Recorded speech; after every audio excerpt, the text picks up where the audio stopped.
Yo Sugar Codes Army, welcome to day 32 of 40 days Poop to Pro in C series।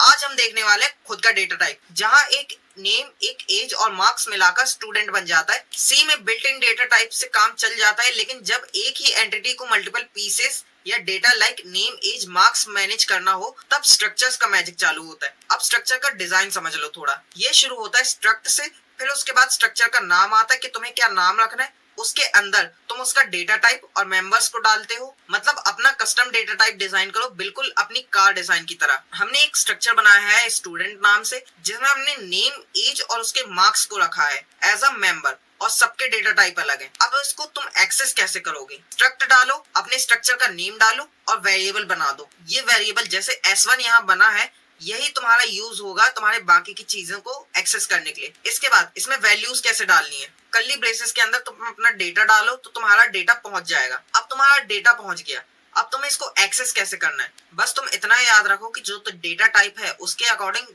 Format specifier क्या लगेगा। Print F के अंदर format specifier डालो, अपना variable डालो, dot लगा के मेंबर डाल दो कि तुम्हें कौन सा मेंबर एक्सेस करना है। जैसे अगर नेम के लिए S1 डॉट नेम, एज के लिए S1 डॉट एज और मार्क्स के लिए S1 डॉट मार्क्स। याद रखो नेम, एज और मार्क्स स्ट्रक्चर के अंदर के मेंबर्स हैं, और इसको तुम यूज करोगे वेरिएबल डॉट के थ्रू, यानी वेरिएबल का नाम डॉट लगाओ और मेंबर का नाम डाल दो जो मेंबर एक्सेस करना है।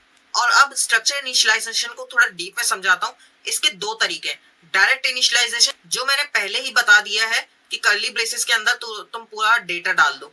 ये दूसरा, मेंबर को एक्सेस करो S1 डॉट एज और उसमें वैल्यू डाल दो। अब इसको मॉडिफाई कैसे करना है? आई डोंट थिंक सो कि तुम्हें मॉडिफाई करना बताना है। अगर तुम किसी वेरिएबल को एक्सेस कर सकते हो तो इज इक्वल्स टू लगा के उसमें नया एलिमेंट डालना या नया डेटा डालना कोई बड़ी बात नहीं है। तुम ये खुद से कर सकते हो तो खुद से करो ना। अब एक और चीज बताता हूँ, एरे ऑफ स्ट्रक्चर्स यानी ग्रुप ऑफ रिकॉर्ड्स। जल्दी से सिर्फ इस लाइन को देखो, इसमें कोई एम्प्लॉय करके स्ट्रक्चर बना होगा जिसमें E2 एरे बना है, यानी इसमें दो एम्प्लॉय की इंफॉर्मेशन सेव होगी। सबसे पहले एम्प्लॉय का डेटा मैंने डाल दिया Alice 101 और Bob 102। इसको तुम लूप के साथ एक्सेस कर सकते हो। ये परफेक्ट रहता है डेटाबेसेस के लिए, अटेंडेंस शीट के लिए या पेरोल एप्स के लिए। अब है प्रैक्टिस टाइम। जल्दी से इस छोटे से स्निपेट को देखो और इसका आउटपुट गैस करो। और जैसा कि आज डे 32 है, तो बस 8 दिन में ये सीरीज खत्म होने वाली है। और अगर तुम सीरियसली ये सीरीज फॉलो कर रहे हो तो अब तुम यार नूब नहीं हो, अब तुम प्रो प्लेयर बन चुके हो। तो बात गंभीर है, दोबारा से देखो।